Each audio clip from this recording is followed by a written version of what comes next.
Hello everyone, आप लोग का हमारे चैनल में स्वागत है। अगर जो आप हमारे चैनल में नया हो तो प्लीज़ चैनल को सब्सक्राइब कर लीजिएगा और बेल आइकन को क्लिक कर दीजिएगा ताकि मैं कोई भी वीडियो अपलोड करूं तो नोटिफिकेशन सबसे पहले आप लोग के पास जाए। तो दोस्तों, ये स्विंग स्टार्टर का बूम प्रेशर है और आज हम इसके स्टॉक सिस्टम के बारे में बात करेंगे। अगर आपकी मशीन स्टॉक नहीं ले रही है या ले भी रही है तो फॉरवर्ड में ले रही है तो रिवर्स में नहीं ले रही है, या रिवर्स में ले रही है तो फॉरवर्ड में नहीं ले रही है, तो आप लोग को क्या क्या चीज़ें चेक करना चाहिए। तो सारी चीज़ें मैं आप लोग को इस वीडियो में बताऊंगा एक एक करके कि कभी भी आप लोग के सामने स्टॉक से रिलेटेड इशू आए तो क्या क्या चीज़ें चेक करना चाहिए जिससे जो कि आपकी प्रॉब्लम है वो ठीक हो जाए।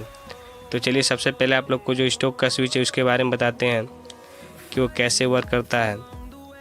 तो देख सकते हैं दोस्तों, ये वाला जो स्विच है वो स्टॉक का स्विच है और इसमें 3 वायर है। तो जो बीच वाला पॉइंट है दोस्तों वो मेन है और बाकी जो साइड वाले एक एक वायर हैं, एक फॉरवर्ड का और एक रिवर्स का है। तो कभी आप लोग के सामने स्विच से रिलेटेड इशू है, स्विच ख़राब रहे तो एक वायर का टुकड़ा लीजिए और जो बीच वाला पॉइंट है उसमें से रिवर्स और फॉरवर्ड का जो वायर है उसमें एक एक करके टच कीजिए और देखिए कि जो स्टॉक है वो काम कर रहा है कि नहीं कर रहा है। आप चाहे तो मल्टीमीटर के माध्यम से भी चेक कर सकते हैं कि जो आपका स्विच है वो काम कर रहा है कि नहीं कर रहा है, यानी लेफ़्ट राइट में वर्क कर रहा है कि नहीं कर रहा है। तो दोनों माध्यम से आप चेक कर सकते हैं। तो चलिए इसको फिट करते हैं और फिर उसके बाद से बाकी चीज़ों के बारे में बताते हैं कि और क्या क्या चीज़ें आप लोग को चेक करना चाहिए अगर जो आपका स्टॉक काम ना करे तो वीडियो में बने रहेगा दोस्तों, ताकि आप लोग को पूरी जानकारी मिल सके। वीडियो को स्किप मत कीजिएगा, नहीं तो आप लोग को पूरी जानकारी नहीं मिल पाएगी। तो सबसे फर्स्ट में क्या करना है दोस्तों, जो आपका स्टॉक का लीवर है उसको मैन्युअली प्रेस करके देखना है कि जो आपका स्टॉक है वो काम कर रहा है कि नहीं कर रहा है, फॉरवर्ड में भी और रिवर्स में भी। उससे आपको पता चल जाएगा कि इलेक्ट्रिकल साइड से इशू है या मैकेनिकल साइड से इशू है।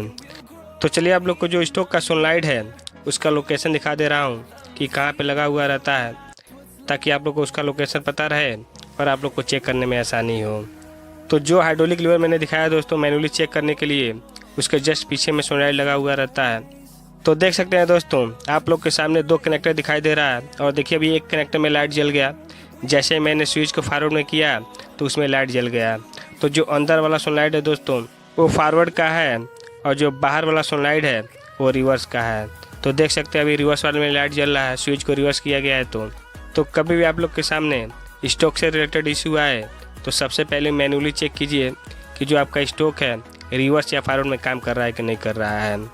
अगर जो आपका रिवर्स या फॉरवर्ड में काम कर रहा है मैन्युअली, उसके बाद से जो ये सोलनॉइड है उसमें देखिए कि लाइट जल रहा है कि नहीं जल रहा है, फॉरवर्ड में भी करके और रिवर्स में भी करके। अगर जो फॉरवर्ड में भी लाइट जल रहा है और रिवर्स में भी लाइट जल रहा है, फिर सोलनॉइड को खोल के बाहर निकालिए और मैग्नेट चेक कीजिए कि जो आपका सोलनॉइड है वो मैग्नेट बना रहा है कि नहीं बना रहा है।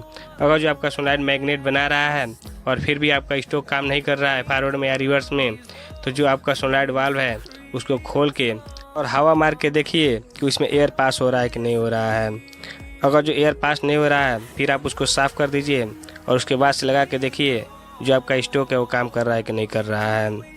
अगर आपके सप्लाई का इशू है और जो आपका सोलनॉइड है वहाँ पे लाइट नहीं जल रहा है, तो जो आपका स्टॉक का स्विच है उसको चेक कर सकते हैं कि वो काम कर रहा है कि नहीं कर रहा है। अगर स्विच सही है फिर आप वायरिंग को चेक कर सकते हैं। तो उम्मीद करता हूँ दोस्तों कि आप लोग को हमारा वीडियो अच्छा लगा होगा।